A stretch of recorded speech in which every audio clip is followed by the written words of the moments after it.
I found my husband's practice wife locked in our basement with our wedding photos on the walls.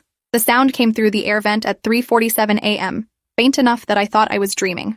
A woman's voice singing a lullaby I recognized from my own childhood. My eyes opened in the darkness of our bedroom while Thomas slept beside me with his hand resting on my pregnant belly. The singing stopped abruptly like someone had pressed mute on a television.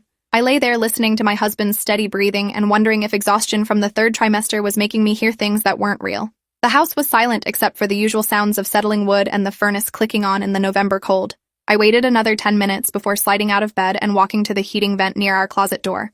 The metal grate felt cold against my palm as I pressed my ear close and held my breath to listen. Nothing. Just the hollow sound of air moving through ducts. Thomas stirred behind me and mumbled something about coming back to bed. I told him I needed water and he rolled over without opening his eyes. Downstairs in the kitchen, I filled a glass at the sink while staring at my reflection in the dark window. 7 months pregnant with shadows under my eyes and wearing one of Thomas's old college shirts that barely stretched over my stomach anymore.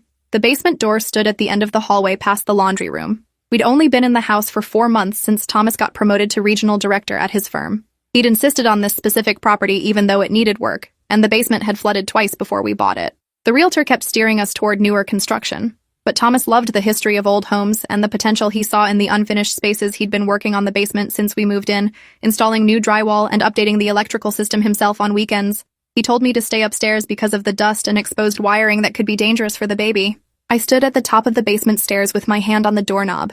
The door was locked with a deadbolt that Thomas had installed a month ago. When I asked why we needed to lock an interior door, he explained that the construction materials and power tools down there were expensive and we should secure them until the renovation was complete. It made sense at the time. Now at 4 a.m., with that lullaby still echoing in my memory, the locked door felt wrong in a way I couldn't articulate. I tried the knob anyway, knowing it wouldn't turn. The metal was cold and unyielding. Back in bed, I couldn't sleep. Thomas's breathing was deep and rhythmic beside me while my mind spun through possibilities. The house was old, and sounds traveled strangely through the ductwork. I'd heard the neighbors' television through the vents before, and their garage door opening sounded like it was in our attic. The singing could have come from the house next door where the Kellermans lived with their 3 young daughters. Except I knew that lullaby word for word because my grandmother sang it to me every night for years, and it was in Polish.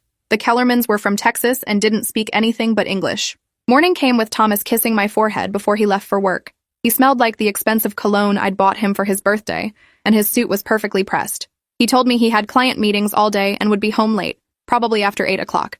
He asked if I needed anything before he left, and I almost mentioned the singing.